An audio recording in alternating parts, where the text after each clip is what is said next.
Hello, what's going on, everybody? It's the Protect Your Neck podcast. I'm going to let people pile in. Some of you are already waiting. That's pretty cool. Already like the video I see. Hopefully, this is not coming in too choppy. I was having a little bit, I don't know if it was internet or my computer was just like wicked hot. I had to shut it down a little bit before the stream. So if you guys want to let me know in the chat, hopefully everything's sounding not too choppy, coming in somewhat clear. Not that you need to see this mug or some of the cut corners. I also had to abandon my Ecamm Live last second. It wasn't supporting, so I was going through the old YouTube studio. It's not like I'm too fancy here. Thanks for joining again. This is all going to be the audio, so hello, audio listeners. It's at the PYM Podcast, of course, on social platforms. Find me at Dan Tom MMA on Twitter, analyst for MMAJunkie.com. This is the Protect Your Neck Podcast. I will have timestamps attached, but we're going to, after a recap of UFC Austin, we're going to break down, briefly touch on Bellator 282's main event, and then break down UFC Vegas 257, UFC on ESPN 38 from top to bottom, and we'll go from there. Recapping all my picks and plays at the very end, of course. So again, if you're listening in the future, then yeah, cool. Thank you, Mark Fellows. Crystal clear, I see there. So that's good as I adjust my screen. I'm going to tweet out because I'm a very professional podcaster and YouTuber, especially, right, as you can see. And I clearly did not have that ready as I was just worried about like other stuff, like, trying to make myself look somewhat presentable so I don't scare the kids. It's not Halloween here. Got like a busted lip, some pizza face from training, It's okay. I'm not trying to impress anybody, but yeah, it's good to see you guys, I guess, even though I'm not really seeing you guys, but I'm sure that's a lot better than actually seeing me. We're going to get to it here in a second. Just going to tweet out, do a cheap quote tweet here. All right.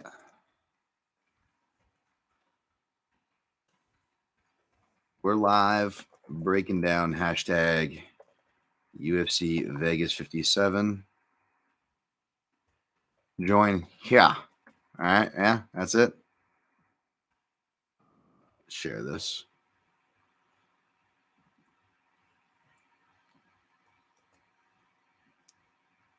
Boom, boom, boom.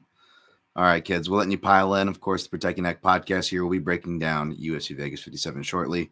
One last tweet will be on. We'll let everybody come in as they are. Someone who kind of shows up late for things sometimes or just at the nick of time for practice, I'm not going to judge you. Hopefully you go easy on me. All right, tweets out.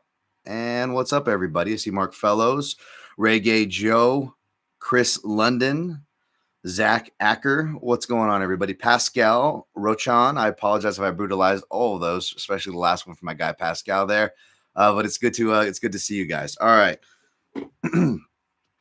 I just also placed some bets because I'm a degenerate, and like two of the fights I'm looking to bet, I just need to watch like a couple more things, but the computer went haywire.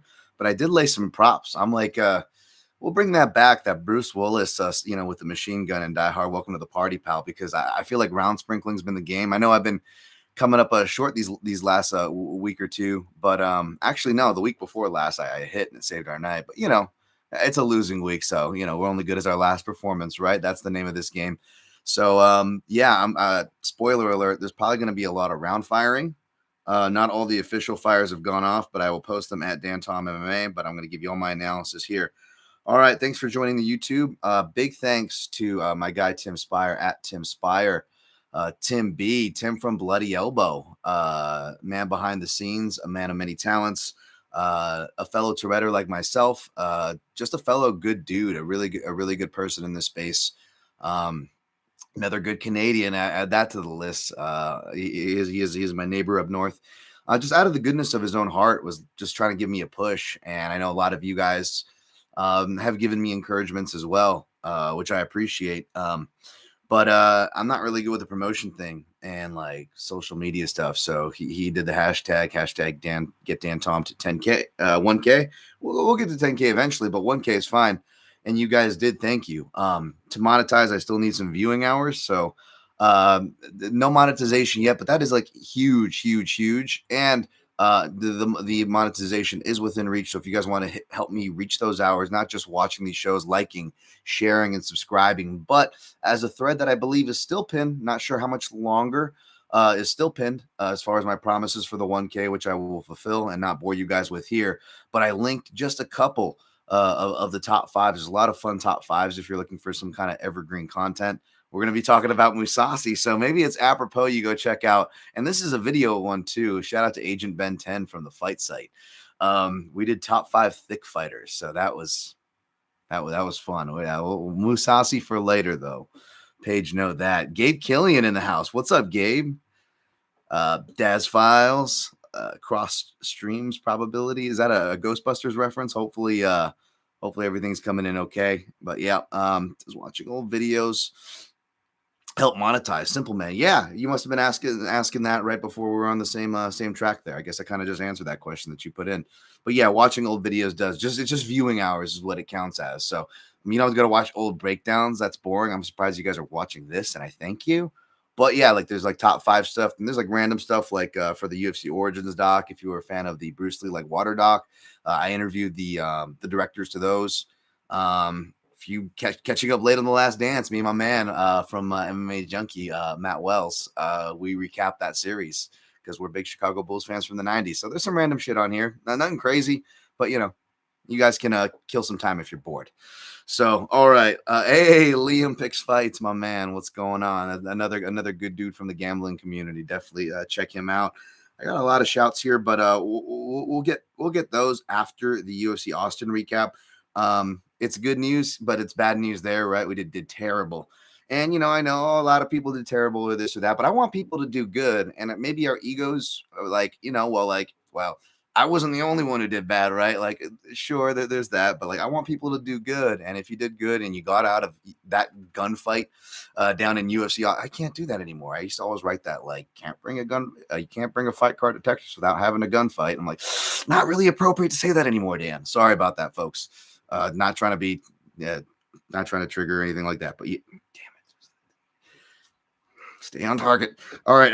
Let's not let myself trip myself up. But yeah, if you manage to get out of that one, if you manage to protect your neck, there we go. Look at that podcast grappling. No one had to die. Yeah, if you manage to protect your neck out of that one, good for you. I didn't. We went 5-8 in overall, 0-1. 1 in props and 5-1. Didn't hit anything with our 6-shooter.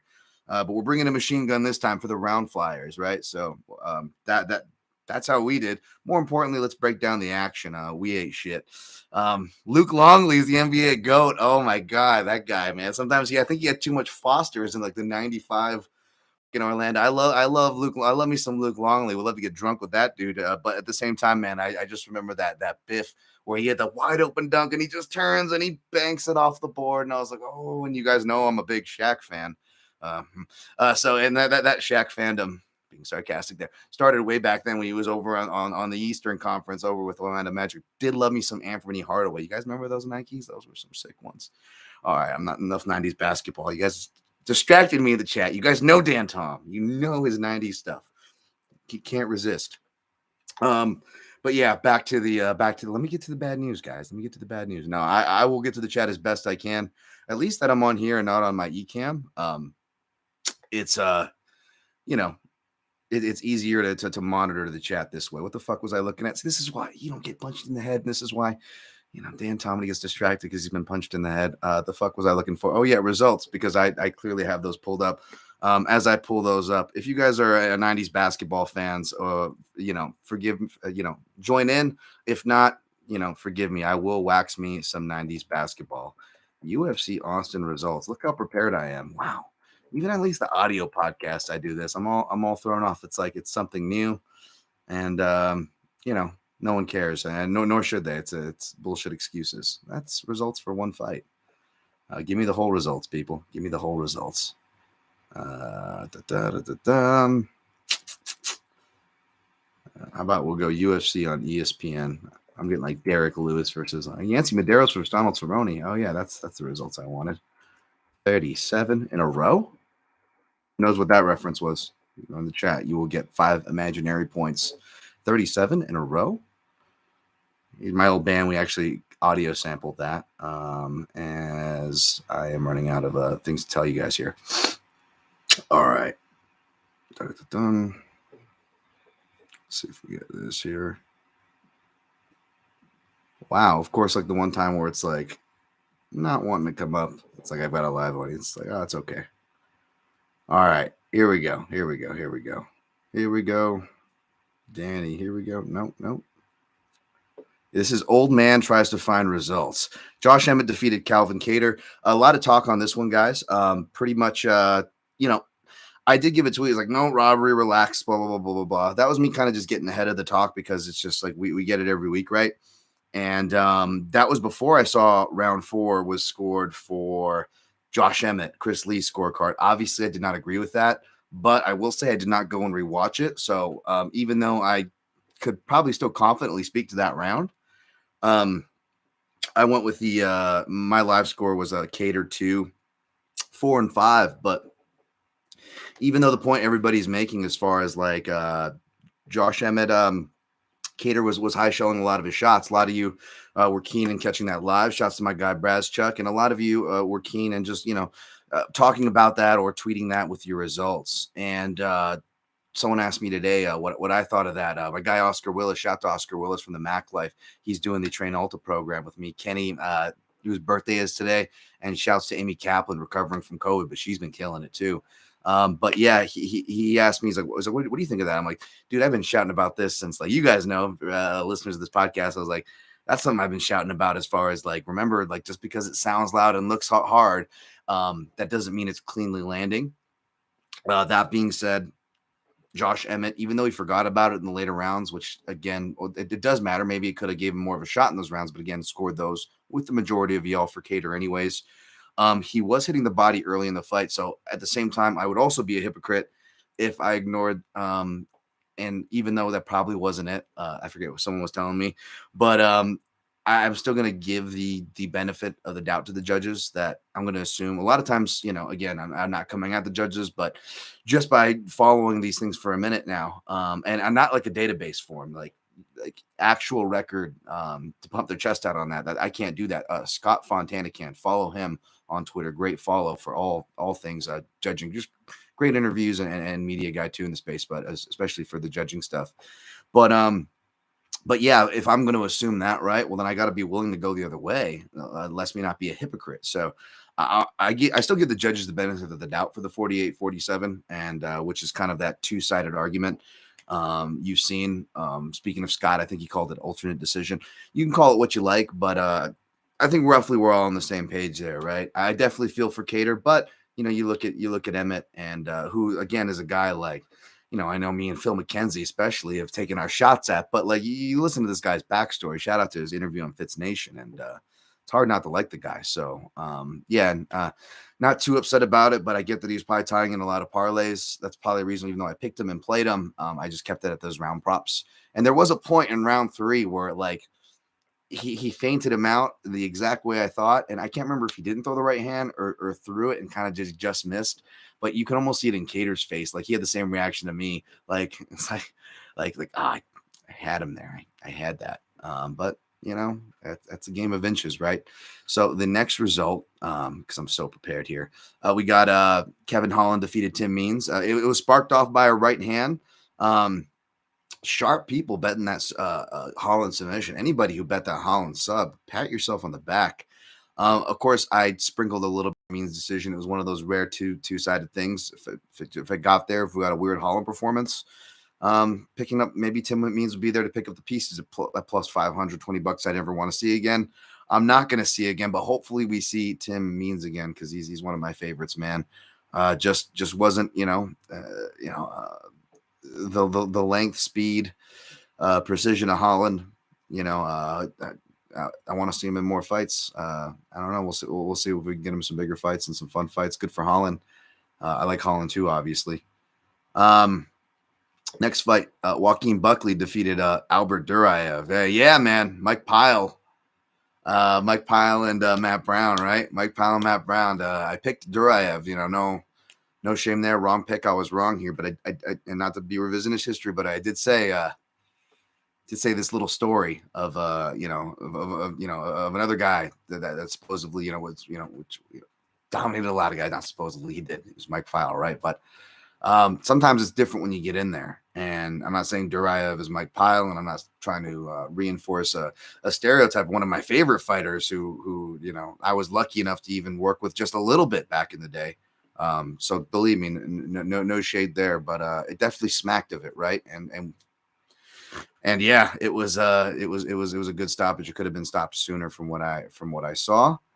Um, and that's the thing that's why I'm also generally weary. I do generally keep the same energy. I'm very hesitant when it comes to fighters of former training partners, because I know how it is to train with somebody, and sometimes there's just some guys that have your number that shouldn't. There's some guys that you do well against that maybe like is surprising. There's some guys you just respect and you don't want to hurt them. And not I mean you don't want to hurt them, but like you can't even let your style fully come out because there's this insecurity. You guys, I want to. They know I'm going to throw that, and then that other person is kind of doing the same thing. I've been there in a lot of cases. I've had cases where I've had guys train with me and um, fight on the same card as me. Shout out to Chris Dials, like a dad now, killing good on that dude. Old Extreme Couture teammate of mine, and I went to like fight cards together and whatnot. And it wasn't until like after we fought together and stuff. I remember we were grappling one day, and he went to my coach, and I just heard this secondhand, and it was probably one of the few and I guess better compliments I got, which was just like I guess he was surprised, like Dan's actually not bad, and my coach was like, yeah, he's knows what he's doing when he believes in himself, And sometimes you've got people like me that are like a head case where it's like, you're not always going to get that best person, and you might be training with someone for a minute and a year even, and you might not see that version of them. So it's just so weird. There's so many different scenarios that I could go on for days with, and I'll stop it there, thankfully. But but yeah, it's just always weary. So former training partners is kind of a weird thing, right? Burns and Usman, I think I picked it right, but I mean, I just felt weird about the whole thing. So, my best age public prediction ever. Call Big Mouth. I think yeah. Liam picks fights. You got that for plus 900. Yep, man. I props to you and props to anybody who hit that one. And props to Buckley there to tie up that fight. Good on him, man. And again, another reason why you can't really like trust interviews, because like I'm the last person that's going to be like, "Ooh, this person's in his head," or much less he's scared. You know what I'm saying? And like, of course, there's a certain amount of fear that goes into this, right? To each their own. I'll let the spider speak for it. I won't speak for them on that front. But what I was saying, as far as like really negative body language, and I'm the last person to do that. And I was like, "Ooh, I kind of saw that." But again, look, he goes out there and did his business. So careful. That's why I always say the grain of salt with the fighter interviews. Demirs Magulov defeated Guram Katataladze, split decision. I should have listened to my own words here, folks. I should have listened to my own words. I was waiting. I was tempted, but I said it was going to be a close fight. I was going to go Guram Katataladze to be the more damaging fighter, which I believe he was. You could even argue it still. If you don't discount what was a legal knee that Herb Dean got himself involved in. Of all times, Herb Dean wants to get involved with fighter safety, right? You're like, geez, Herb. You let Weidman get beat to a pulp with a dead body with you standing right there. But we see one flash knee in transition. Stop the presses. We got to make sure these guys are okay. Guy took a knee to a body, which of course body's brutal. But yeah. That sucked, man. That being said, it's hard to get mad because Demirs Magulov does so much cool shit. If you are a technical nerd like myself, clearly nerd, but like no, as far as jabbing, the head movement counters, he even hit a really good knee in round 2, which is why I gave it to him. And if you miss that knee, maybe like because I saw somebody like I disagree with the 30-27 too. I think Kutalatse had it fairly clear from what I remember round 1. And if there was an argument for 30-27, anybody, it's Kutataladze because round 2 was close. I still gave it to Ismagulov because he hits a really impactful knee, right? Not just his jabs. But if you missed that, then that could have easily went to Kutataladze. And then I think 3, even if you discount what was a legal knee, you still have it. But again, what I always say with close controversial decisions or whatever, it's a lot of the times if the fighter you think should have won didn't win, they probably went to the body more than the other fighter. They probably went to the legs more than the other fighter. They probably showed damage, even if they weren't very damaged. Something else I called, Kutateladze came into the fight with already on his big schnoggin, and he was going against a jabber. I mean, that thing was guaranteed to bleed anyways, right? Even if it was healthy, and he went in with it already clipped, it was ready to go. And of course, and I'll ask judges of this, but like, I don't expect judges to be like, to notice those minute details or whatever at the same time. But that at the same time, that's also why I say don't ignore bruising, especially, and don't ignore blood. However, I say tentatively, before you just lean the steering wheel over correctly with it, maybe try to go somewhere in the middle, have some rationale. Credit the bruising and the blood more when you notice it immediately impact off a strike, because that kind of clears the criteria of technical nerds of clean lands like myself, and still stays in line with the actual criteria of rewarding immediate over cumulative, correct? Whereas cumulative, whether it's body or otherwise, jabs and stuff, typically not rewarded very fairly, or enough, you could say, whereas other things like blood and power shots much more. But it's like, well, cumulative, anyways, I don't want to go on this tangent again, but the point is, I didn't weigh that blood too heavily. So if you do, and if you do weigh blood heavily, and B, didn't realize he came in with an already compromised nose, then I could see how, even if you're not like someone who gives a jab credit, which I'm glad people are giving jab credit in this case, like, I'd be a hypocrite to be upset about it. I had friends who cashed Ismagulov decision tickets, happy for them. But man, it would have been nice to have something go my way. Because I was tempted to play this in Yanez round 1 KO, and I hate being that guy, like, oh, I was gonna play and I didn't play it, and I don't, but I legit had that thought, because I'm like, I know I said, what I said on the breakdown, but Tony Kelly had a bad weight cut. Look at the trend of how tonight's going. I'm like, yeah, I could see Giannis have some early success here. I'm like, don't do it, Dan. You just said it's going to be a close fight on the podcast. Don't go out and bet the dude to win in round 1 after you said it's going to be a close decision. So I passed, and then that hit. Then I was like, ooh, and then the Marquez, which we'll get to next in a second here. He went down, so I was like, oh, and we didn't win anything. So I was like, oh, and then so I was like, let's ride with Guram, baby. Can't all be bad. I got to get some of these close ones right. No. Nope. There's been some fucking crazy bad call flashbacks too, man. Like I missed it. I think it was like Nunes round 2. We had the Saint Denis. We had the Dawkins, where Big Dan makes the decision. Looks like he was gonna jack me like he did with Weidman and Mousasi, right? And this time he actually is gonna make the right call. But but Herb Dean calls him on the side and says, "Oh, Dan!" Right as he's walking up after he already makes the decision to let it play. And Herb Dean, even though he wasn't in charge of the fight, you can see on video he influenced that outcome. So it did sting. It did sting a little bit extra. The fact that it was just like, we're seeing classic Herb Dean letting dudes just die in there. And we're like, this is when he's going to involve himself in the fight. Of course, I've got a bet. And of course, he would have gotten top position. Demir Ismagulov, we're going by body language and who looked more closer, who looked more panicked and hurt. Ismagulov at multiple points, not majorly, but multiple points. He had him on the back foot panicking, looked like he had him hurt. Would have ended the round on top, but instead they stand back neutral, and Ismagulov actually gets the best at the end of that round. He lands 2 really hard shots, which are going to stick in the mind with the judges. So didn't surprise me. It just sucked. It just sucked to always be on the other end of these, and to call it exact. I called it exactly how it was going to happen.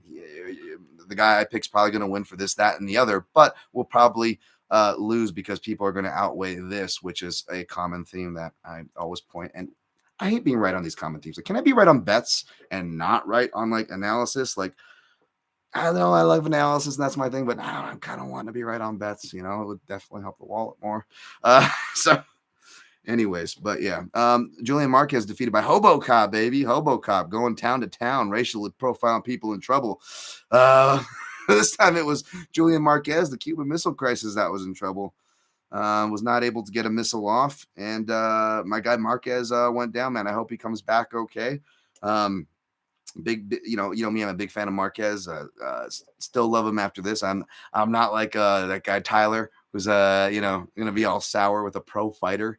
With all these guys are gambling on the line, how much they lost. Like, how much did you bet, buddy? Come on. Like even I'm only betting $20 over here on these little fucking flyers. Come on now. But yeah, Hobo Cop, baby. Told you he's packing heat, folks, and wow. Adrian Yanez defeated Tony Kelly again. Gave you guys a setup there, kind of tied that into the Demir, and we go down to flyweight. I didn't watch too much of this one.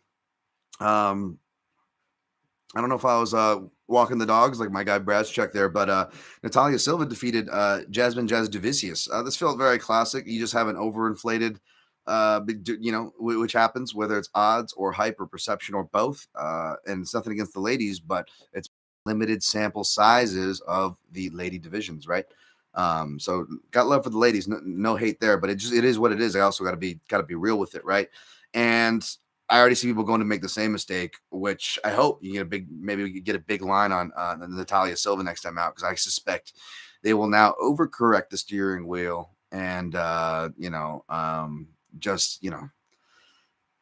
hype's rolling on her. So we'll see where it goes, but I'd be careful just on investing in these spots. Because I've been burned too, folks. I'm not above it, speaking from experience here. So if you got burned on that one, I'm not trying to make you feel worse about it. Jeremiah was a bullfrog, and he defeated a good friend of mine. We had Herb Dean and a Gritty McGee, but boy, could we not get it to overtime. Wow, the over miss. That was pretty good. The over miss here, folks, real bad. I was like, all right. Someone was just like, I forget. I don't know if it was Aaron or someone else. And I had a lot of friends on Wells, so I was happy for people that got the Wells side here. I just wish he would have maybe not nuked him so early, because even people on the Wells side that were like, you know what? Having an over in a Court McGee fight is never bad, So even though I didn't pick on their side and my play was in the middle, and when I ran that play by, everyone was like, oh yeah, that makes sense. It's an over. And then I see Herb Dean's in the cage. I'm like, Herb Dean will let people die. Oh, this is, I mean, if there's any time to be happy to see Herb Dean, right? It's like when you bet the over. No, Dan bet the over though, which means we get just dude taking it out of Herb Dean's hands, or when it is in Herb Dean's hands, he does uncharacteristic stuff. So, and I'm not trying to do the Sal D'Amato thing and go at Herb Dean. I met Herb Dean in person. He seems like such a nice dude. I was a fan of Herb Dean, back when I was a fan of the sport in the golden age, man. Got nothing but love for the guy, but at the same time, A, I got to be critical on my job, and B, not only have I not seen, the criticism, maybe not handled the best by Herb, the man's went out there and made videos defending like some terrible stoppages. And I've done 2 top 5 fights that should have been stopped sooner. I've done 2 editions of that. And I feel like 90% of the submissions, at least as far as the top 5, but although if you want to look at the large pool of honorable mentions, he probably takes the large percent of that pie sample size too. You guessed it, Herb Dean. So just going to leave it at that. Not trying to pile on Herb, but it is what it is. I thought that was more funny. I'm not giving Herb shit, obviously. He's like, it's not my fault, Dan, that Court McGee died. You're gonna blame that on me too? It's like Herb Dean's like freaking Kevin Spacey from Seven. It's a dead dog. I didn't do that. Sorry. All right, we got Ricardo Ramos defeated Danny Chavez. Send him to time traveling, man. Hope Danny Chavez is okay. At his age, though, I'm not sure if we'll see him in the octagon again. Ramos, good on him, man. Still curious to see where he goes. I don't want to get overhyped, but there was some justification to set early hype, right? So let's see where he goes. He's in a much better weight class. Let's see if this helps his durability at 145. Maria Oliveira defeated Gloria De Paula. I did not watch this fight, so I have no scoring intention. It sounded like trash volume kind of fooled out people. And the value was on the dog. Jeez, I forget which spot it was. I was just thinking about that. We'll get to it when we talk about when I blind bet, because I feel like I've been missing out on a lot of these spots like this, where it's just like it was just whether I picked the dog or I picked the favorite, but especially when I picked the dog, and I didn't pick the dog this time, granted. But that dog will cash. Why didn't I just throw a ducket on that? That would have saved my night. Or like these little things, right? And I'll see a lot of people do that, and then they end up in the positive. I'm like, see, why don't I do that? Why don't I be smart like these people? And then when I do, when it's like some stupid line that's overinflated, we'll get to Teflon Don versus Marzakhanov or whatever. I start looking like a genius for doing that until gaslight heavyweights in the third round. You know, not only do they have a high percentage to win, but by flying knee. Again, the beats, folks. These are the beats. Cody Stamann defeated Eddie Wineland. Sad to see for Eddie Wineland. Good for Cody Stamann. Big fan of Cody Stamann, especially just all the adversity he's had to go through, not just professionally. If you look on the old Sherdog record, Tapology record, Wiki record, whatever. But outside, losing family members, moving, changing your life around, all these big things, man. Happy for him. Phil Haas defeated Darren Wynn. Shouts to Darren Wynn, man, for doing that commentary of his own. It definitely made me like him even more. Fucking Team Teddy Bear, baby. Unfortunately, it was not a good night for Team Teddy Bear there. Phil Haas kind of went to town. He secured the leg of the parlay, no problem. So the night started out good, and yeah, we would have just needed that over, and we would have been fine. But camera turned upside down like the middle of the movie Blow, and things start going downhill, folks. Roman deletes.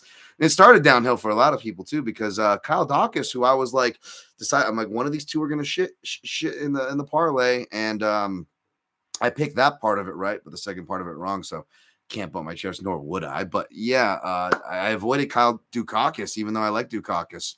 But the leads, man, I forgot too that I guess they're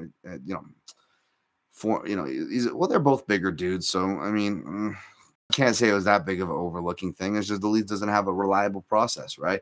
Even when he has really smart cornermen who are telling him the right stuff, he's kind of a wild man in there. Again, folks, so I say, you can criticize the cornermen or don't criticize them too hard either way with it, because it's up to the fighters what they want to do in there at the end of the day. And Roman Dolidze did some good things. Nice knee. And I didn't see the previous foul. I don't know how much Dukakis was compromised, but like the other Dukakis, he lost when it counted, I guess, right? Too bad. I hope Kyle bounced back. I like Kyle as well, by the way. All right, we do on time there, 32 minutos. Yes, I just want to shout out Anik and Florian podcast. I've been loving a lot of the points they've been saying about just judging criteria, conversations they're having, especially with that fighter perspective of Kenny Florian. I don't know if you guys are going to believe me. My first favorite fighter, folks, or MMA fighter. Well, maybe not MMA. I don't know if you want to count Ken Shamrock back in like the golden era days. If you don't count him, it was Kenny Florian, because I was when I fully committed to the sport there, I was a tough noob, and I was like, technical southpaw. This guy looks like nerdy, doesn't like belong there. I'm like, this is my guy. This is Dan Tom's guy. Yeah, man. Just really like what they're doing. Cody Merrow's awesome. And I want to shout out Big Gun Brian Petrie, the betting guy on there. I know when I chat with Ian Parker, who used to do it before, he did a great job. He kills it right now on ESPN with Brett Okamoto. So shouts to Ian Parker, and but shouts to Big Gun Brian Petrie. That guy does a killer job on Anik and Florian. Couchside judges, of course, I got to shout them. Giving love to the body work, like my guy Shawnee Pod over at Severe MMA. Shouts to my guy Dan Mack for always giving me love and forwarding kind stuff in the mentions. I already shouted my guy Tim. I'm probably missing a ton of shouts, but I'll just incorporate it in one. Thank you all, everybody who again helped me get into 1,000. Please like this video, share, subscribe. 5-star ratings and reviews are always nice. I'm making my way through my podcast library actually right now, and giving all the podcasts that I listen to and who've given me their time. I'm just giving them 5-star ratings and reviews across the board. Not saying you have to do it. Not saying you have to even do it for me, but I think it's just a good thing to pay forward. Hell, don't even do it for me. Just go pay it forward right now for anybody providing you free entertainment. And on that note, we're going to go Bellator 282, Gegard Mousasi. Line's kind of going down now that he's talking about the bad weight cut. I think, I would expect him to be more near to 3-1, but now he's down to minus 225. Where he below where he opened, I believe, because he opened at minus 275. So it's a 50-cent discount if you want to look at it that way. But yeah, it's the third camp in a row for another wrestler. Second one straight. That's 11-0. Second one straight from American top team This one not as diverse or technical, but a lot stronger as a grappler, wrestler.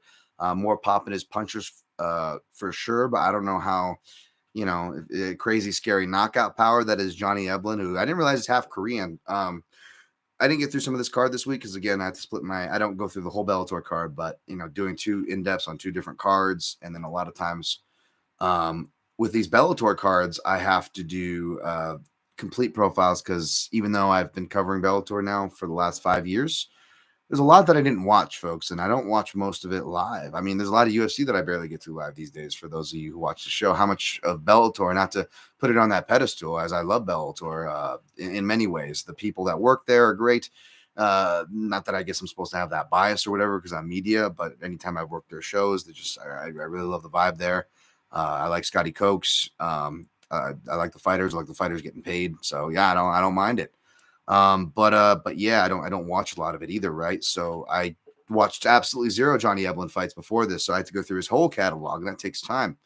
And even though I've watched guys and been high on guys like Arman Sarukian, and even though I picked Makachev, I was telling you guys, watch out for this kid. It's going to be a lot closer, and we're going to remember this kid's name. So he's kind of been my dark horse there. And Gamrot from Hardcore, who follow him from KSW, or if you've just been paying attention, watching his UFC fights, obviously I have, but I didn't do a profile on any of these guys because the UFC they just bury these really good fighters and foreign and international fighters way below on the prelims. And if they do get their shot, it's like these random shots where they have to kill each other. And it's the stupidest thing. And the risk is super high. The losses are super big in the big grand scheme of things outside of their own careers for the division's sake of having more contenders because you're having some kill each other off. And the propulsion is not that great because it's just in the weekly sludge, even though you're giving them deserved main event. And I'm happy they did that and happy it's 5 rounds. At the same time, again, it's not like you're pairing them up with at a certain point, at a certain point, I was like, just shut the fuck up about Tyson. Pair him up with a Pettis or something, or just stop. Stop putting him at minus 700 lines against, dudes that either no one cares about / I care about, like Demir Hadzovic, who shouldn't, he shouldn't be matched up with them. And it's just, I don't get it, man. Whether it's the ones that don't make sense or the good ones that make sense but still don't make sense for the reason I'm saying, I hate these matches. We'll get there. Anyways, yeah, man, there's a lot to like about Johnny Eblin, I guess. A real tough kid. Makes high percentage choices. He reminds me of Usman in that sense, that just everything's super high percentage. So if he starts putting his game together, watch out. Fighting the more from southpaw, likes to punctuate with his left hand. So Gegard's not going to have, be careful not to get lazy on that. But so long as he doesn't surprise him like Moldavsky surprised Bader, maybe not a lot. I mean, he was favored to win and had a lot of hype behind him, but you guys knew where I started. I was on Bader from that, and that was much sweatier than I would have liked. Right. And, hey, that was a close decision that went my way, I guess, but I would say they got it right, again, keeping that same energy with the criteria trends. But anyways, neither here nor there. That's Johnny Eblin's kind of best case scenario when I'm watching this fight. He's just got to make it slow, and he knows that too. But I went with Mousasi here. We saw Eblin. I forget what the guy's name is because it was one of the – none of today's plenty of notable names on his record. I'm not taking shots at Eblin here. And the dude looked, athletic, well-trained, came from a good camp, I believe, too, as well. But yeah, the dude was able to hurt Johnny Eblin, and I think I've seen him rocked in maybe 1 or 2 of his fights. I don't know how rocked he would say he was if you asked him. He is a fighter. He's a tough one at that, a proud one, an undefeated one. But yeah, I think Mousasi can make him realize he can lose, and even a strong-willed and strong guy, and guy with probably a very bright future. No hate on Johnny Eblin here. His probability is not of winning is, it's high in his mind as it should be. The way I have it, I agree more with the odds. 2-1 to 3-1 odds. I had it closer to 3-1. And now the line's getting tighter. Weight cut is worrisome, but especially because I already played Mousasi. I played Mousasi. Here, I'll pull it up for you because I'm very prepared. I didn't write it down. I played him round 1 plus 550, 0.20, $20 I never want to see again, and round 2 plus 750. Originally, the way I broke it down, but if he had a bad weight cut, and there's flags on what Mousasi's saying, let You know that I've is the big. See, this is the thing about video guys. I mean, like self-conscious about like doing impressions and shit. And I'll stop and I'll clean up and I'll clean up the chat before I move on to UFC here in a second, folks. So be patient with me. Be patient. But yeah, the way I look at it, especially with the flags that he's saying, as far as like he doesn't like to train as much, and he's talk like he's saying it with a shit-eating grin too. So I mean, maybe Musasi's trying to fucking whittle down the betting line. He's betting on himself. Who knows? And yeah, I mean, it looked kind of rough, I guess, in the weight cut this morning. For sure. But part of me saw a guy who had a rough cut. Part of me saw a guy who was responsive and just packing it where it counts, folks. Let's just say that. I mean, Musasi says it himself. I mean, Musasi. I mean, it's a 24-pound weight cut. That's a lot, man. That's a lot. But at the same time, if you asked him, he's probably just like, what do you expect? I have to fucking cut a lot to make room on the scale. I take fucking anteater in my pants. Sorry, it's like Armenian Kermit the Frog meets Alistair Overeem with the Musasi cadence. That's what you're gonna get with my Musasi. So apologies for that. But yeah. Anyway, shout out to Agent Ben 10. Go listen to Top 5 Thick Fighters for that Musasi for later, and you'll see why we weren't surprised yet. Excited for the bout. Anyways, yeah, plus 750 round 2, plus 550. Those pay out over a unit a piece, a unit and a half if he does it in round 2. And then I played Gegard 1 unit by TKO because he doesn't really go for subs. Watch now, he's going to sub him, but he usually punches guys out. He's got really good ground and pound as well, not just like on the feet, obviously. And yeah, I don't think he's going to want to be on bottom. Like, he's good from front headlock, but I hope he's smart enough to not guillotine and will just shuck forward, get behind, get on top, kind of like he does. And between the weight cut and the stylistic matchup, if it goes late, it's bad for Gegard, man. He's going to want to get out of there. He's just trying to get through his contract. That's why he's taking these fights fast. He's trying to get through them fast, too. He says it himself, the proof's in the pudding. And they're giving him the same stylistic match more or less each time.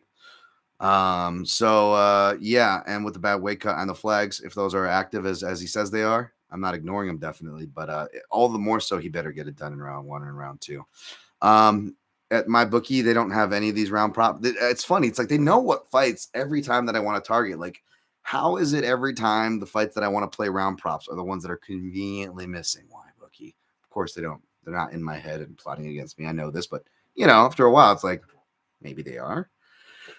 No, but yeah, they definitely don't do it for the Bellator lines for sure. They're not even like putting props up like most times, to be honest. So that didn't surprise me. So what I did do over there is I just paid 1.25 units, which is less than I exposed myself over at my other book. But I just took the under 3.5 at minus 125.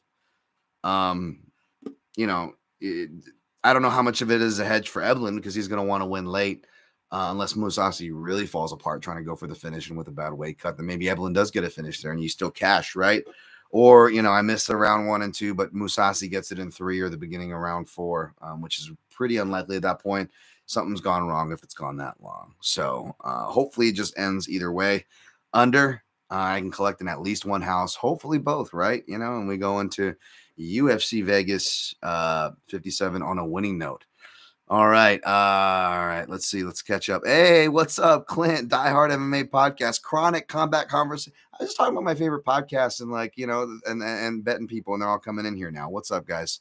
Go check out those channels. Tyler, speaking of Chronic Combat, what's up, Tyler? Demo sub plus 800. Wow. Okay. Yeah, go listen to Chronic Conversations if he's teasing that because, spoiler alert, I'm not going to have a lot for that fight. I did tape most of this card, folks. Quickly, I had to crunch this week with everything going on and whatnot. The program, which is going good. But we gotta, the weight's going down. But we gotta get the bank account going up. Okay, that's what we gotta do here. Um, all right. Da-da-da-da. Harlem Bronx, my man. What's up? We got Larone. Herb Dean is the gold standard. Have some respect for Herb. Shaking my head. Of course, I got Herb Dean as the gold standard here. That's great. Much respect. Much respect. Izzy would out in a super fight 9 out of 10 times. Hey, y'all. That's a pretty good Musasi. Thank you. I don't fuck. I love when Musasi gets a favorite pre-sequitur as fuck because he just doesn't know what to say, and he'll just be like, no. And when that goes long and he doesn't have the word, he's going, fuck. Sorry. All right. Yeah. All right. Always enjoy the Musasi. They could have done Musasi versus Whitaker back a few years ago. That would have been solid. They could have done Whitaker versus Bisping, Mark Fellows, because I remember locking in back when I used to bet early. I remember locking in plus 140 on Bobby Nux because your boy was on that train before he was champ, baby. Bobby Nux paid some bills over here, baby. Andy G, what's going on? All right. 45 minutes in. Let's get this party started. Let's get through UFC Vegas 57.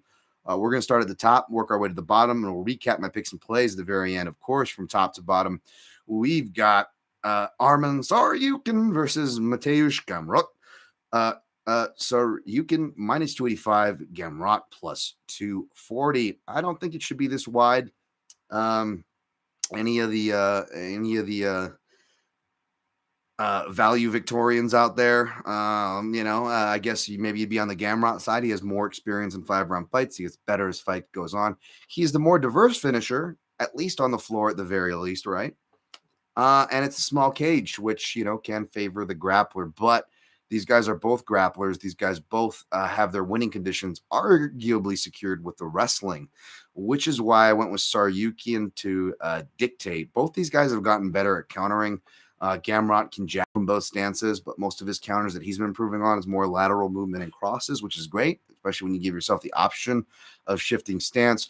Whereas Tsarukyan's counters have been more off of like pivots and lead hand and some like slick boxing stuff. Seems to have been really, really functioning and working on his boxing, which I like. I think that that'll complement and maybe glue his kicks together and maybe get him pressuring a little more, because both guys, they can pressure, but they can also be subject to fighting off the back foot too much, or because they can counter and they have options, aside from their massive back pocket option, which is a level changing shot. But you could argue that maybe perhaps they allow their opponents to take the center and initiative too much. And considering that wrestling is their winning condition, these guys are, some of the few that can do it somewhat reliably on the back foot as far as their reactionary doubles. But again, you'd rather be wrestling on the front foot, right? And if you're defending against shots, you'd rather be pressuring as well to, draw out those shots. So again, directionality, it's not an end all be all. Nothing is in this sport, whether we're talking about style equations for the actual fighting or criteria on how to adjudicate. There's no easy answers, folks, no matter how much we try. We got to do the work. We got to, right, as painful as it can be sometimes. So I could really see, honestly, as far as those go, the counters, though, I could see someone finding something and exploiting it, hopefully, if they're smart. But regardless, if you can count on either man to exploit and kind of find that opening and just be content with hitting it over and over again, whether it's a body, a leg kick, a takedown and ground pressure, top pressure. They got to find that first. And there's going to be a feeling out period of sorts. I don't even like the over, though, to be honest. This is just more of a fact-finding mission for me. I'm going to take Tsarukyan, who, maybe could get a finish if Gamrot kind of ducks into a head kick knee, Koscheck Fickett style, Aljo Moraes more relevantly style, or just in general because he does move laterally. And I just think kickers do well. We saw that when he fought Guram Kutateladze, which was a close fight, amazing fight. I've watched that fight so much now with this past couple weeks, right? With both these guys fighting. Such a treat. Guram, man, I hope we get a good line on him because he's been in close fights. And I see a lot of people revisioning history of this fight, which was a great fight and it was a close fight, but not that I would have been mad if they gave it to Gamrot. I felt like Guram justifiably won, though, and I picked Gamrot. I don't think I played him, but I definitely picked him. But just shows you the level these guys are at, man. This is a real high level fight. I'm going to go with Sarukian by decision. I think he will be the more impactful striker. I like his countering style a little better. I think it'll actually work, against Gamrot with his shifting. But Gamrot, at least on paper, so far is the better adjuster. So, it'd be real interesting. I don't blame anybody taking a stab on Gamrot, but I got Sarukian. All right. Boom. We got next fight. We got Neil Magny plus 370. Wow. Shavkat Rakhmonov. Shout out to Smoogie MMA. He calls him a Kazaku Raba. I love that nickname. And especially because this guy is like, he pulls some submissions and finishes kind of out of his ass. He's really talented, but it's almost like he knows he's going to get the finish because he can be content with letting a guy do their stuff, knowing he's going to be able to punctuate it. And so far, he's punctuated it every single time. But you look at the time that he gave way to Alex Oliveira. Alex Oliveira, even though he fought at lightweight, he is a strong welterweight. And the clinch is a quiet strength of his. So that part isn't a surprise. But I feel like Magny is a much more reliable and active threat in that clinch, right? So if you look at it from that perspective, that's definitely bad. We're in the small cage. So even though it can force action, which can produce some traumatic, some storms to survive, if you will, for Magny, will also encourage those clenching scenarios. So definite flag, especially you can't help but think of it more as this line creeps up, right? That being said, I went back to watch Magny's his fights since not all of them. I think I missed maybe one, but roughly all of them since coming back from the Ponzinibbio knockout. When he had his 2 years off too, right? And I don't know about age. He's still hoping to have another 6 to 8 years. I don't think he's gonna start falling off or his chin, but the guy has been hurt fairly consistently throughout his career. I think he's 35 now. And he is, when was his last fight? Because he's been rocked in his last couple of fights. And against better finishers, perhaps there could have been something there. The Jeff Neal fight, I don't know if Jeff was in a bad place or had some stuff going on with that one, or if he was still healing from the health issues. But Neal just doesn't hit the body and or the legs enough, and that's what you got to do to Magny. Rakhmonov will attack all three levels. He likes him some leg kicks, which is good. Sounds like he's got two plans. One for if Magny comes at him, other if it's back foot Magny. So he's smart and realize that there is those two versions of Magny. If you try to counter Magny, he will come to you, which was smart for Max Griffin what he did in that first round. And it almost worked for Max Griffin. But Max Griffin kind of, between fatigue and the intensity of the battle itself, it gets harder to think straight no matter who you are in there, right?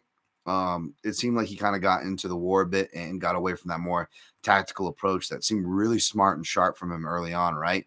So you got to make Magny come to you, and Magny knows it. If he makes him come to you, he's got things to do. He's like, okay, and he'll come more aggressive. But even outside of that instance, I feel like Magny has been going more aggressive anyways. You see it with his attitude and talking about marketing himself more and doing these things, but you also see it in his fight style. He's being way more aggressive out there, and I like it. But it's also getting them hurt. Now, a lot of these fights are in the small cage, and they are fighters who, again, whether it's on the feet, they're not, having their, their full course breakfast out there. They're forgetting to go to the legs and the body, right? They're just focused on the one thing, or fight IQ, level of fighter, those things kind of factor in, right? And the one thing about Rakhmonov is, this could be the vet test for him that we see, that vet loss, the prospect loss, right? The person that takes him into the third round, that takes him deep, that puts that high pace. Magny is like that guy kind of, right? Pretty much, right? So should we be that surprised? That being said, the one thing we can say about Rakhmonov, despite his limited sample size of notable talent, at least to us, there is some deceptive talent over there in those Asian scenes and whatnot, right? But is that he's a finisher. The guy's got crazy finishing instincts, It was kind of like why I picked Holland over Means, despite my heart and part of my degenerate wallet being on that Means side, was because Holland just has that accuracy, man. That crazy proprioception, and even Holland, even though he has more of a sample size and more of stuff we can judge on, and is more impressive in that sense, he's not as much of a potent finisher as a Rachmaninoff, right? I don't think I'm crazy in saying that, and the record reflects so.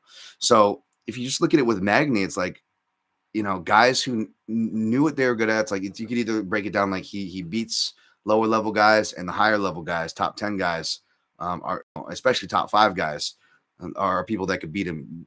It could be reductive and still be very somewhat true on that, right? You can look at it guys who know their specialties. Maya, RDA, although RDA got into the ground with leg kicks, which was the key for his 2 stoppage losses, right? Lorenz, Larkett, Ponzinibbio, guys who specialize in punishing fighters against that cage, against barriers. And Rachmaninoff doesn't show like Barbosa like leg kicks, but the guy can hit hard. He likes to attack the legs. He will attack the body. He's got accurate strikes coming forward and off the counter. And pretty much, even like if you're counting like the M1 weird cages that he fought in, all his finishes, whether he is pushing against the cage or the fighter is pushing him, again, there's two sides to that coin with Alex Oliveira, right? The fact is that operating space is where he's getting a lot of his kills. Magny's wearing a lot of people out there after getting hurt, and especially more and more lately, he's like getting hurt in that first round coming back. But against a guy who could be top 5, and even if he's not a future top 5, Rachmaninoff gets checked, right? He's a hell of a finisher. And he's training with high-level dudes. This is his 2nd or 3rd camp at Sanford. I know he's not doing his full camps. He's just spending like the last half, 3 to 6 weeks or whatever. But it's still decent time, and it's not like the first time or like he just stopped there for a week or whatnot. This guy gets his training in. So I'm going to pick Rachmaninoff here. The price I hate. I don't blame anybody for playing Magny. Before, when Rachmaninoff was still like in the low minus 300s, what I did play, no parlay or anything like that. Again, we're firing rounds, baby. I'm going to play probably rounds 1 and round 2 in my bookie whenever they pop up. But Bet Online offers those combo ones, and their round lines subsequently are kind of crap, to the point where their combo ones even sometimes don't pay as much as like my bookie straight up round props, right? So I comboed it, and I actually went with sub. I know Magny can be knocked out, and Rachmaninoff, has crazy power and ground and pound. Like he can stop guys and have guys both standing and on the feet, right? Like that's crazy. But he also has a really good guillotine. Magny has always been takedown heavy. And here's what kind of worries me is his original takedowns are going to be great for this fight. Body locks, shuck buys. But something he's been doing in his recent fights, and because he's been working his wrestling and getting better at it, to his credit, he's always trying to improve in all areas, Neil Magny is. But he's been shooting more traditional shots. And most guys are pretty smart enough to not bite on the guillotine because they know that the last thing you want to do is grapple with Neil Magny. But at the same time, if you're a guy with long, skinny arms and get those finishes, and like he's doing arm in guillotines, which are harder to finish, but like he is so long, he can really get that clothesline rule of thumb, the rule of thumb on the arm in guillotine. So if you guys want to mitigate as much as possible, it's locked in, right? When it's not. It's Coach Neil Melanson shouts.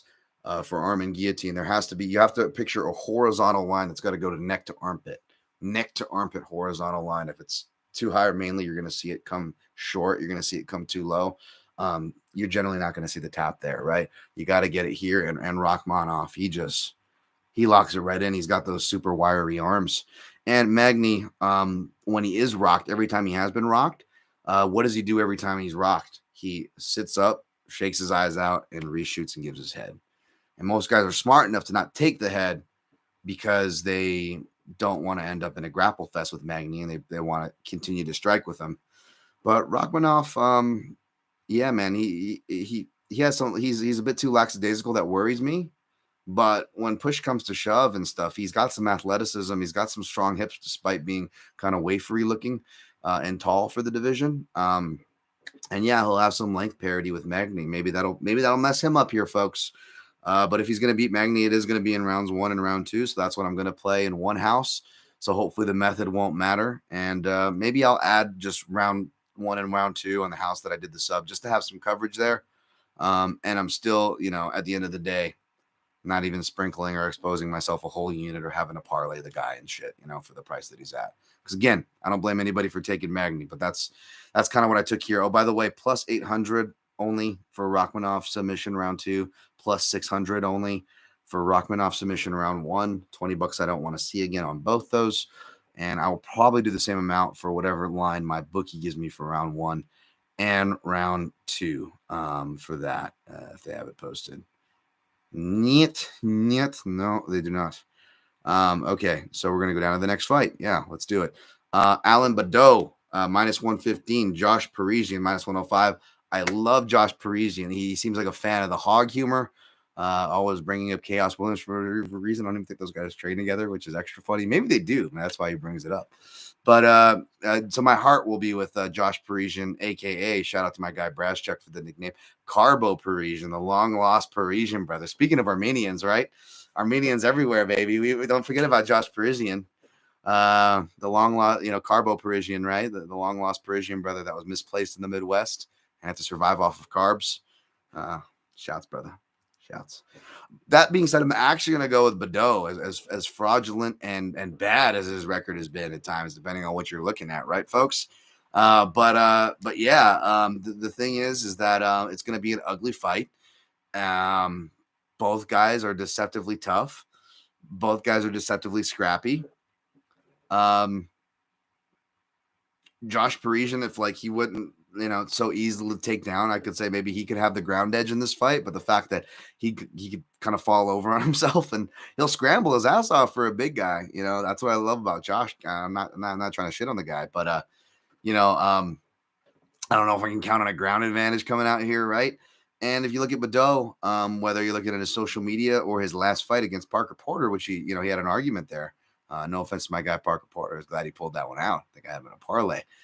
Maybe not actually, but I did pick Parker Porter. Yeah, man. Badeau, his boxing has been looking a bit better, and I think he's essentially already, can come off visually as the more impactful and God, he's athletic and explosive or whatever. But you know what I mean. He's got some pop to his shot. He really does. And now that he's actually putting some form in boxing and really working on that, and I know Josh Parisian's actually technically 2-0 in a boxer. Credits on his. It's not the guy can't punch. Obviously, he can punch too. When it goes to the judges, well, Badeau could be the more impactful striker, and then Badeau could get some weird finish himself too, right? So that's always there. So I'm going to pick Badeau, but I stayed the hell away from this fight. Next fight, Thiago Moises, minus 255. Christos Iagos. Iago, plus 215. Man, I really like what Iagos is saying. He's confident. He did get knocked out his last fight, but he was in mid-camp change. He just changed camp, was still moving. Barely even got to get adjusted to the team. Didn't even really get a full camp. Wasn't prepared. Now he's really settled in at, Sanford. He's regretting that he didn't go to a big camp. Earlier in his career, he had to get through the growing pains, which is good. If it's true to him that he got through those growing pains and no longer being the big fish in the small pond anymore. Underrated grappling. Even though he wrestled at a high school level, the guy can wrestle. We'll have the wrestling advantage here for as long as his gas tank is high, right? His striking is only getting better. He's always had some pop. He's always had a good left hand, which is really key, whether it's his left hook or he'll shift, and he'll have a really good left cross from southpaw too.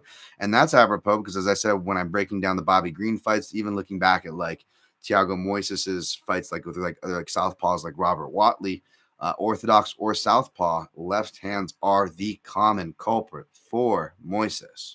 So I was like, ooh, yeah. But then when I went back to watch Iagos' fights, he only's been stopped twice in his whole career. He's fought a minute, and those were spaced out, right? And then he had the kind of, even though Saryukin's a badass as well, plus he's personal stuff on the other side of it. You look at the average mean there, you're like, okay, maybe it's not as bad as it looks.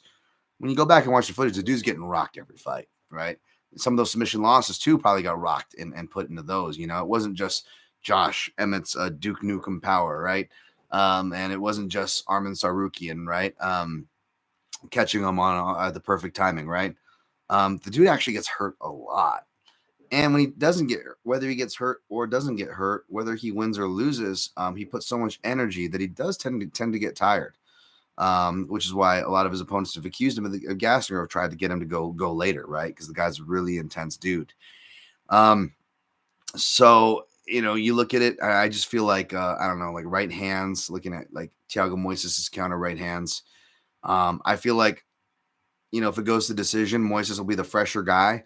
And it'll be like one of those things where that's happened in plenty of Yagos rounds, Drakkar Klose and other fighters, where he's doing surprisingly well as an underdog and he's winning the round. Then he gets rocked toward the end of the round, like toward the end of the fight, or both, or each round. And I just see that happening all day here, to where even if it goes to the decision, you get another thing where the judges, and probably rightfully so in this case, will be like, Moises was the more impactful fighter.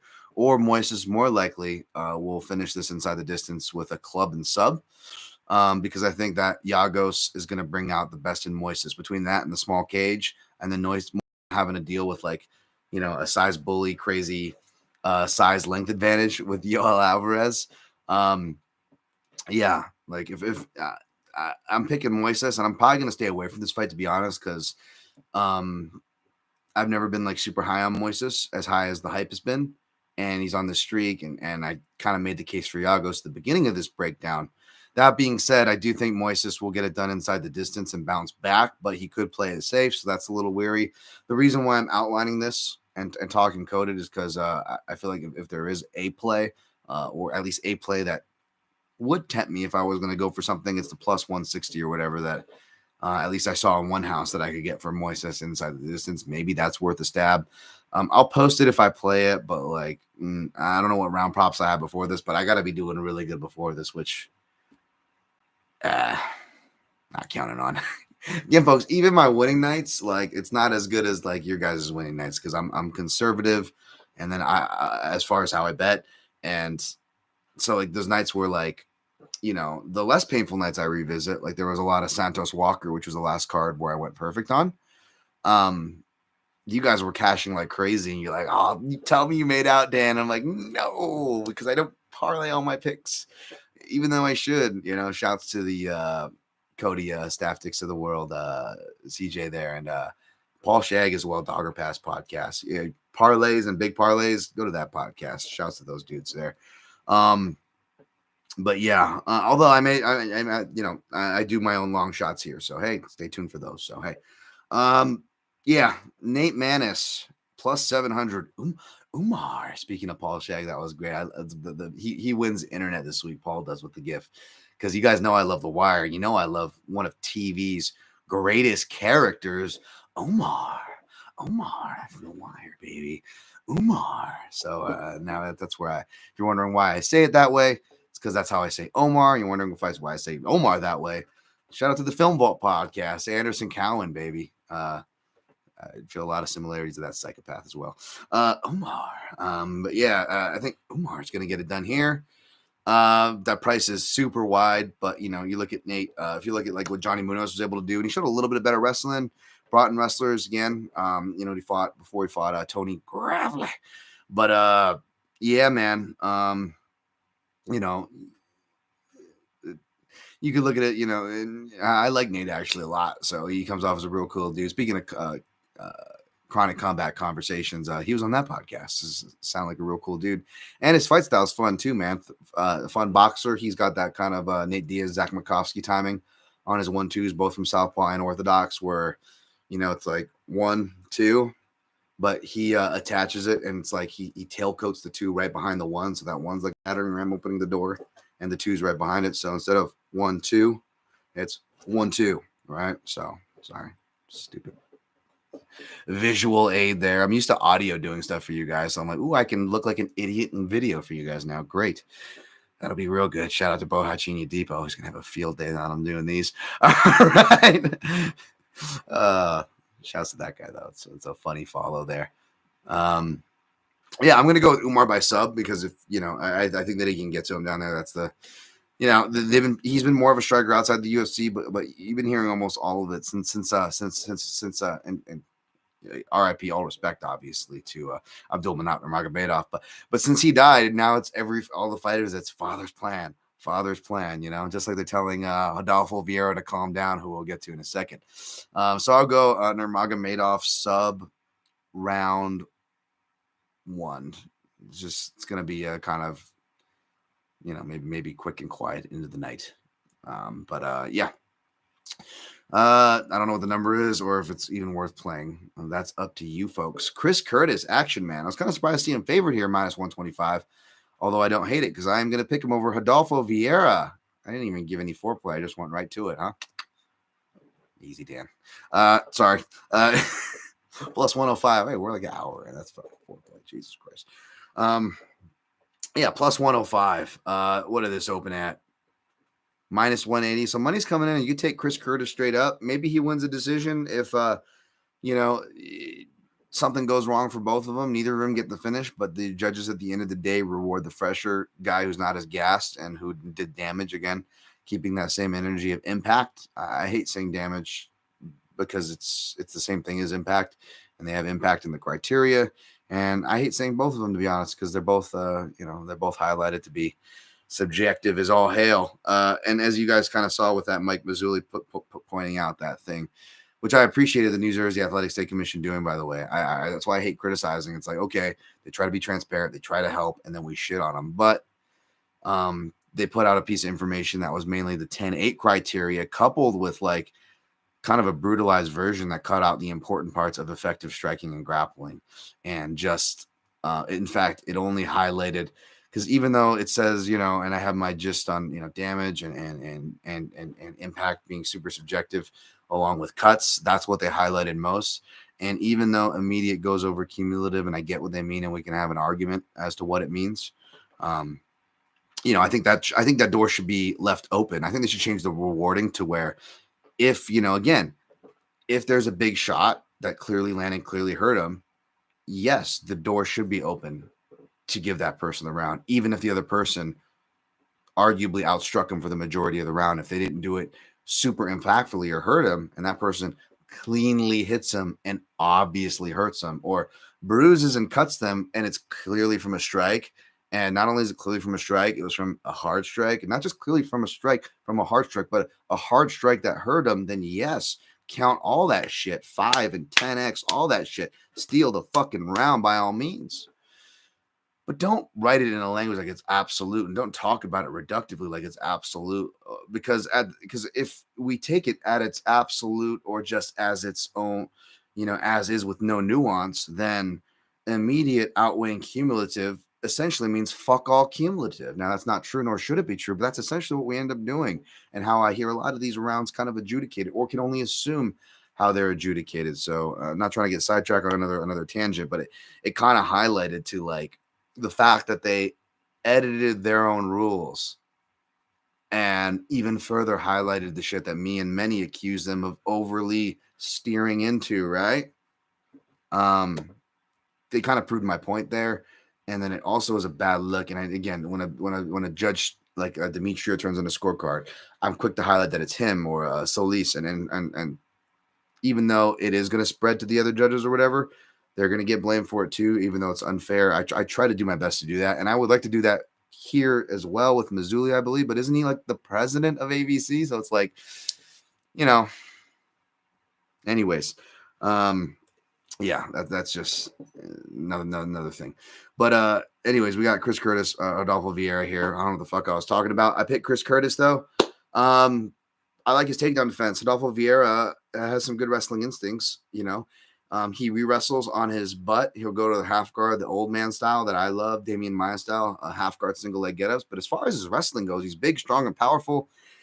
His athleticism does translate to his shot, but outside of like a power driving double that I've only seen one of his takedowns really set up with good strikes so far, at least in the last 3 fights. That might not be enough. Curtis will, he can scramble and will give his back inside scrambles, but Rodolfo Vieira is not, game over. It's weird. It's like whether it's IBJJF or, and then Vieira's actually, he's done plenty of Abu Dhabi Combat Club, ADCC. That's what that means for if you're seeing that out there, you're not as familiar with grappling. And it's no gi. So, at least on paper, I know a lot of you guys will get upset. I got love for the gi too. Don't get me wrong.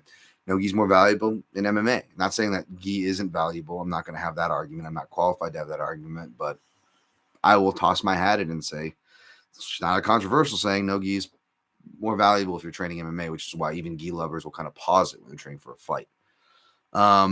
But in a lot of those, it's like there's not a cage, there's not a barrier and to stand, nor is there people just kind of standing from the ground up because it's difficult. You need the barrier and the cage to kind of work up, right? And if you look at it, whether it's Anthony Hernandez or the times where he's not getting Dustin Stoltzfus, it's like a lot of these times he's getting stymied. It's near the cage because he hasn't had to generally work with that, right? But then, what does he do against Stoltzfus, right? It's near the cage. He's standing, and then he still gets like this super athletic thing when you think he's tired in the third round. So, grats to Vieira there, but kind of like the commentary is saying, there's just like this look on his face the whole time where he just looks uncomfortable, man. And I'm not as confident. He seems like such a nice guy. Like I watched his interview.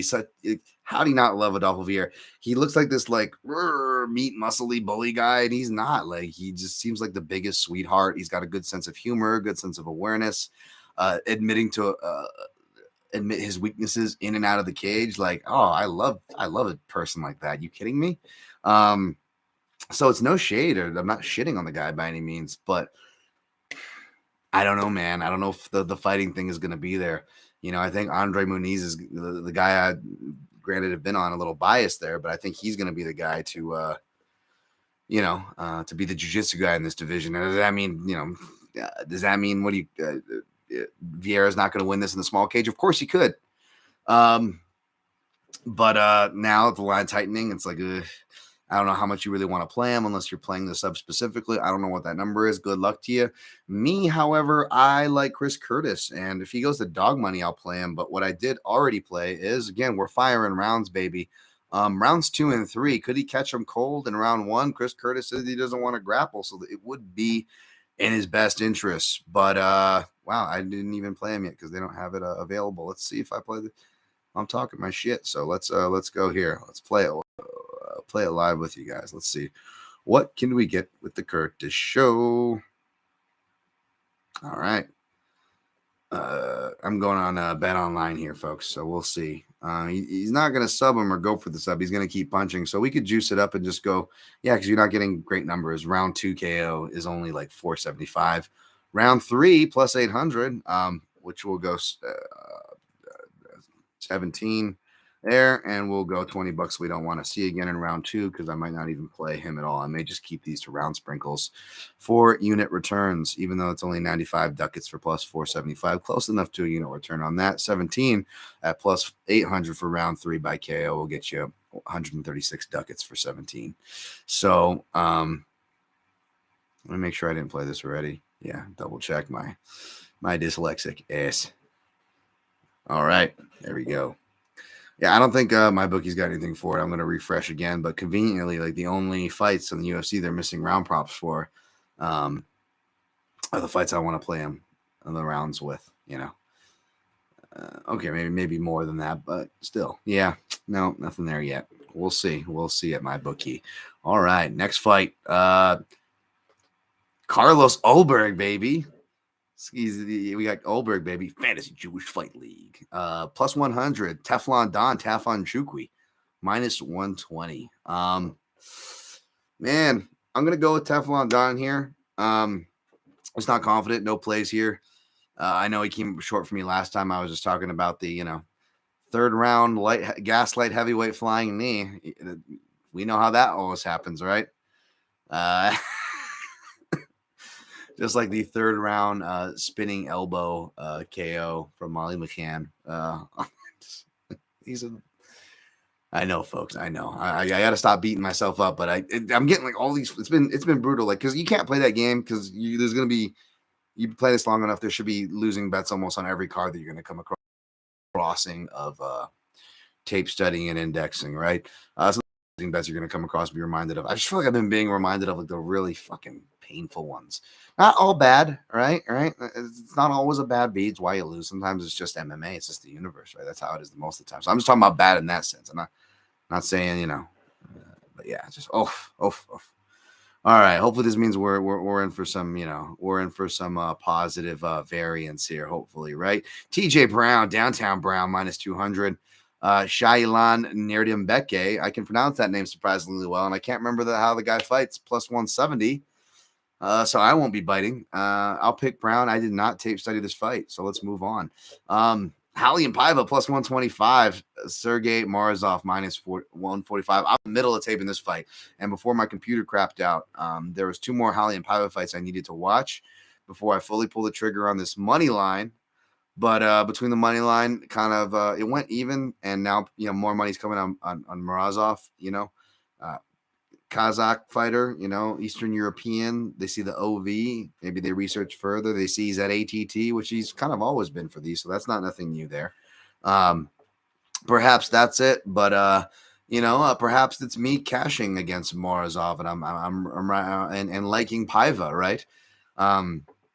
But this could just be, Paiva got deadened, and even though Morozov did his old technical submission loss that he tends to do, he goes out on his shield. That guy, you got to give it to him. The fact is, even with his improvements that he showed last time, he still really takes a dump for whatever reason, whether it's tank related or he just happens to be hurt. I mean, fights just get sketchy after round 1 for Morozov. And you got the classic setup here where you have a guy who, win or lose, is always going to have a bad round 1, it seems like, in Halian Paiva, right? So, this is kind of one of those classic setups. And where I tend to fall? I usually tend to fall on the builder, the guy that can take an ass kicking up front, who's not athletic as his counterpart or most of his counterparts, but he can take it up front. He can really scramble well. Training at Team Alpha Male, those guys are always in shape. He's getting a lot of good wrestling scrambling. Because Morozov, he can wrestle and he scrambles like a wrestler, which I love. He does Granby rolls and all this stuff. But even though something I do myself and love playing Turtle, he's not much of a jiu-jitsu guy or like an Eduardo Tellez Turtle guy. So Morozov gives his back a lot, as you can see from his losses. So that just seems like, for a guy who I believe now is a Brazilian jiu-jitsu black belt, maybe entered as a purple belt going into brown belt. And training with a lot of wrestlers, already has really good counter wrestling himself, good scrambling, and he works the body and will throw kicks and is long, so he's going to have the length, be the bigger guy, although he will be the slower guy, which Paiva normally is, despite being a former flyweight. He will be the slower guy, and he will have a bad round 1. It will look scary. Maybe you get a better line on Paiva, and maybe that's what I'll do. Maybe I'll just avoid playing him and just keep it to the round props. Spoiler. But again, this just kind of seems fairly straightforward. If I play the rounds, I don't have to expose a whole unit, even if it is a whole unit at plus money on Paiva, and I like Paiva. We'll see. Maybe I like him even more after I finish the tape study. But from what I've seen, is that not only the drop off, but Morozov can be hit to that body a bit. And looking at it, he got hit with a hard kick from a hard high kick from a hard kicker in Umar Nurmagomedov when they fought, right? But if you look at it, he actually looks like he got hurt to the body in the fight that would actually cause the downfall to that. And he's been hurt to the body and hit to the body in some of his fights. And a guy who already can be hurt and can already be subject to gas, well, going to go against a building guy who body punches like my guy Paiva. Well, I took Paiva at rounds 2 and 3. I don't know how he's going to get it done. And these round props were actually nice. Even at Bet Online, who usually doesn't have as nice, like I could bet round 2 and still get plus 1,000, which I love. Someone was asking on these long shots, is there a certain number? As per usual with my style of betting, my analysis has to match. But yes, I do typically love, plus 1,000s for long shot bets. Who doesn't, right? You only got to put 17 ducats, and which I did here, and that gets you $170. And I did that for the plus 1,200 for round 3, which for round 3 specifically, shout out for the D Love special, both D Love and Master of Love. They're both solid dudes out there. but the round 3 special, baby, the Master of Love special. I always loved those. There's been a classic Protect Your Neck podcast round 3 plays. I always loved the magic number of 1200, which is what it is here. 17 on both. So Paiva round 2, Paiva round 3. All right, let me check out what you guys are saying. Anything here? First time catching you live, brother. I'm a diehard podcast listener, but I am enjoying this format. Appreciate your breakdown. Oh, thank you for coming over, man. I appreciate Clint too for having me. He has a kick-ass show over there. So I've gotten compliments like that before, and it always means the world. And I'm sure to pass. And I am always sure to pass those on to Clint because he deserves those too. Mark Fellows, I got Kazakhstani accent for you. Got a Kazakhstani accent for us? No, I don't want to get killed. No, not that I can't get killed for all the people and things I've made fun of on this program through the years. I've probably got someone at my door right now, but no, I don't know. I don't really have aside from making fun of Kazakh Jim Norton over there, Zhalgas Zhumagulov, or now, according to Smoogie, shouts to him credit, Kazaku Raba. Well, we've got some names, but no funny things. Shaf got sub at plus 420, sub round 1 plus 750. Look at those numbers. Everyone's got better books. That's another reason why I think it's one of those things where it's like, especially because I'm not a competitive dude, which is why I would never be a good fighter. It's like one of those things, like if you're not competitive, it's like, I know I'm going to lose. I'm just not even going to play. That's why I don't even care to beat the lines anymore, or get the good lines. Cause I just know I'm not going to get good lines, man. Go hit up these hardcore shit eating wild men. And I say that in all the amount of respect, like the Liam fight picks of the world. I know Clint posts his picks on Twitter and stuff. And these guys are really transparent and show their work, which I love. So go to that for early. I'm just going to be giving you guys my end of week stuff. And with June to October, literally, I'm not having a week off between Bellator, which is lighting up their schedule so far compared to the beginning of the year, UFC and Contender Series. It's like nonstop. And then I'm doing this program 5 days a week, and maybe we'll, try not to get beat up and fight somebody at the end of it. Yeah, I got a lot on my plate. So I'll be an end of the week guy for y'all, okay? You guys can check your work with me and maybe pick up some new plays. Mark, is Jake Matthews. You just want me to say Jake Matthews. No, Jake Matthews is not on this card. Jake Matthews. Paiva sub round 2 and 3. Oh, yeah. My guy Diehard feels me. I mean, you want to talk about long shot stuff, man. Right there. Speaking of Jake Matthews, that's who I credit Diehard MMA. Again, you can get stuff early, or even be a guy who gets stuff early, and then you can see something and it can trigger your thought. And I think Clint had like a plus 1100 or some crazy line on Matthews by KO, and he had round 2. And I liked the round 2, and I liked where he was talking about the KO, even though I technically picked club and sub. I was touting the striking, even though I don't know if any of us expect Matthews to strike to that extent. But my man Clint called it spot on. And when I saw his play on it, I'm like, I don't know if I'll tail that exact play, but I like his thoughts. And with my analysis, as I said on the Aaron Bronstetter pre-show, I ended up just going rounds 1 and 2. Again, with the same format I'm doing here tonight, I did with Matthews. That saved my night that night. And I just played rounds 1 and 2 and said, let's not even sweat the method. It ended up working out. So we'll see. I like when I see that I'm on the same side as my guy Clint there. All right, next fight. Let's push down. Cody Durden minus 105, JP Baez minus 115. A lot of competitive line movement. And again, I apologize. I'm not going to have any accurate information. This was not a fight that was high on my priority list, and it's on the prelims. So I didn't quite get to it. Some fights I will snipe out, even if I don't get to finish it by the podcast, like Paiva Morozov. But I'll give you what I got, including in the next one, Brian Kelleher plus 140, Mario Bautista minus 165. Boom Kelleher, I always like him, but I always tend to pick against them. But I'm not worried about this price going away because people are just piling on Bautista. Now, I originally came in thinking perhaps Bautista by decision, by finish if Kelleher's age, which it's due any time now. Super athlete. Once people get my age, I was like 35, 36 when I was saying this in my head earlier, and I'm like, no, Dan, you're turning 37 in a row. Did anybody guess that yet? Yeah, I'm turning 37 this year. That's about the age, where you start seeing, I saw the signs, Frankie signs, right? You might want to start stepping away. You start getting murked in there, getting Frankie murdered. That could be it for Kelleher here. But there's one more fight I want to go look at for Bautista in his last fight, but from what I recall, he's been getting even more into wrestling, and that's kind of been his safety position. And I don't know if it was because he got knocked out and his kind of confidence got shook, because he looks like a guy who's either going in too confident and just fucking cojones, all piss and vinegar, right? Or he's kind of like, I kind of got a little bit of that. And again, not hating him. I'm the last guy to this fighter's scared. I hate that shit, but I'm just talking critically here, like, as far as self-doubt goes, right? That's fair. That's a fair word, right? We all have that. Everyone has to deal with that, right? To varying degrees. Some may deal with it very easily. A lot of these fighters certainly do, and I wouldn't challenge them. But from an ignorant outsider perspective, that is me. It looked like he was kind of, as my guy Zane Simons, and those fighters are having a therapy session in there. Like they're not just fighting their opponent, they're fighting themselves, which would totally be me. But again, not dissing. Like this would totally be me. You know what I'm saying? Like, find me in therapy sessions, in or out of the ring. I should probably be in them out of the ring. Or go back and see one of those. A psychotherapist, that is, not psychiatrist, unless you want the drugs, folks. All right. Yeah, I don't know how good that's going to be. Giving your neck to a guy that can get upset guillotines on black belts like Yuri Alcantara, right?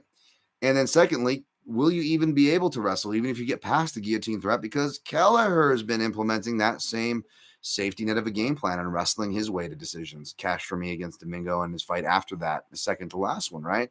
They didn't pick him against his last fight because that was, we kind of saw what was going to happen there, and it played out as most predicted, right? Nothing crazy to say about that. But then you also look at, those hooks and left hands. And I know Trevin Jones is a southpaw. And I believe it was a right hook anyways, granted. But left hooks and right hooks and counter hooks in general, well, that's been Kelleher's main improvement. He's really been sitting down on those too. So I think Kelleher's got one last run in him. This is not one I played any rounds on or have anything like specific there. Maybe after I finish watching the tape, I will. But right now, I'm this close. It's next on my docket after this. I'm this close to laying a unit on BK. Blood Killers. Remember, I used to have those shoes in the 90s, like BKs. What are they called? BK Nights or whatever. Before, and then we had to stop wearing them or something. Like British Knights or whatever. Like became like some gang thing. I remember, and like at least in my school, they were doing that overprotective shit way early, weren't they? Man, we had some crazy shit that happened at my school, though. We had a teacher calling a bomb threat. Oh yeah, it was fucking bananas. Anyways, what the fuck am I saying? Yeah, I'm taking British Knights, baby. Brian Kelleher. You guys remember British Knights, or am I just the only old motherfucker who went to school in like the late 80s and 90s and had a pair of those? British Knights? Anyone? No? All right. British Knights. You're old, Dan. All right, next fight. Last fight. Minus 230, Jinyu Fry. Vanessa Demopoulos plus 195. Again, like the Maria Oliveira and De Paula thing. It's like this feels like a dog or pass thing all over it. As far as that goes. But I don't know, man. I didn't tape study this fight. I will just go with the favorite. But would I play Junior Fry?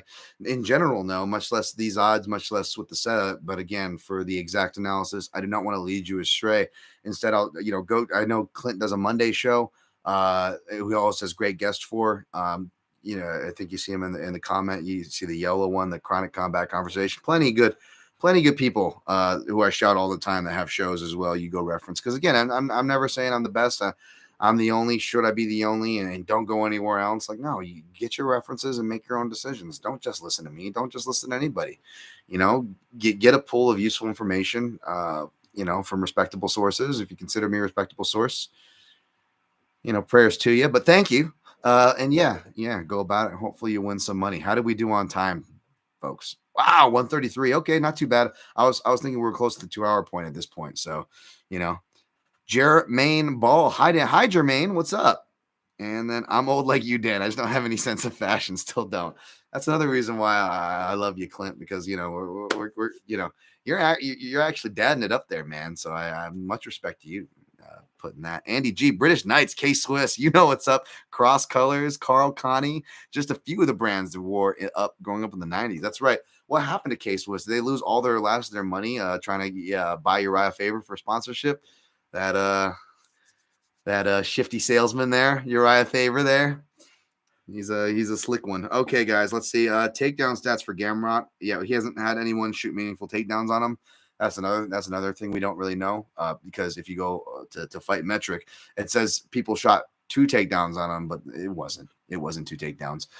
Someone catches a kick and punches them back, and they count that for a takedown.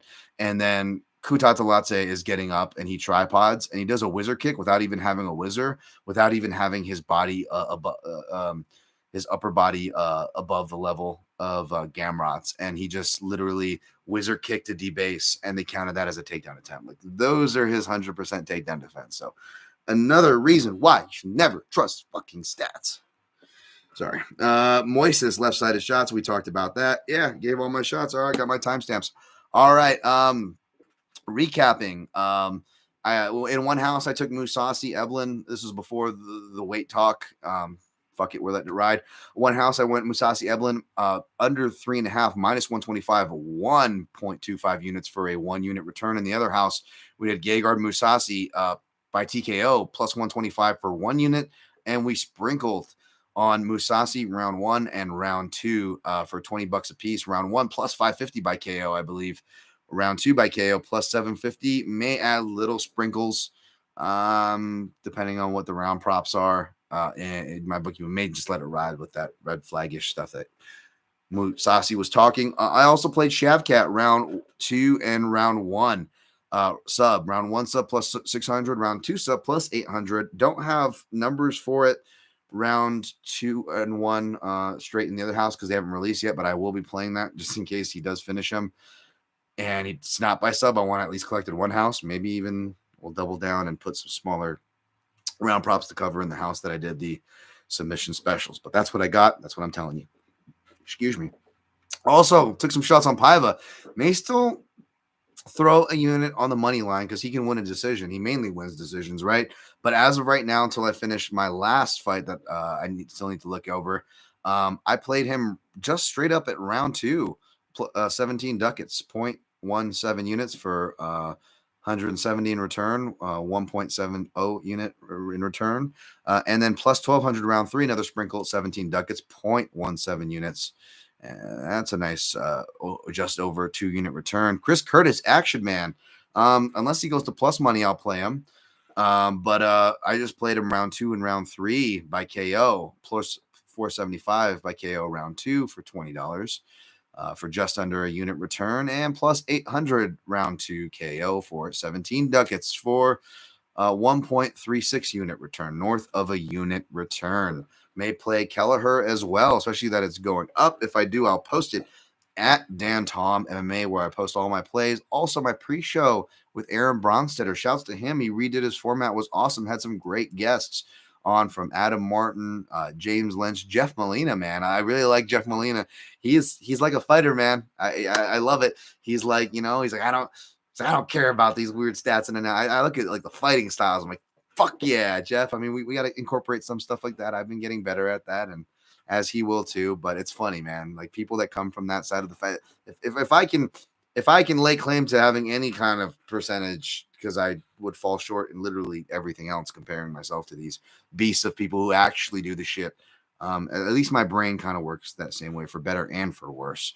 But that was kind of cool to see, like, fighter, they break it down with that stylistic bias, you know what I'm saying? But hey, so yeah, we'll see. Check those sources. I always talk about late ads on those shows with Aaron, and I always post and I'm transparent about my stuff fight day. I know you guys want me to post it earlier, but it's like I have one piece of content that doesn't even come out till fight day, my main card picks and prognostication. So I gotta like give that time to get read, right? You know what I'm saying? And thank you guys for reading and sharing that. Again, at Dan Tom MMA. Good luck on your picks and plays. Thank you for joining me here. Like the video, subscribe. Daniel Tom MMA on YouTube for those of you listening to the audio version. Like the video if you haven't already. Thanks everybody for participating in the chat. It was cool. I didn't even see any like racist shit, which is really cool, man. This is awesome. Let's keep that energy. Watch it. It's gonna start coming. All right, I'm gonna get out of here before it hits. I just called on the beasts. Good luck on your picks and plays, and always protect your neck.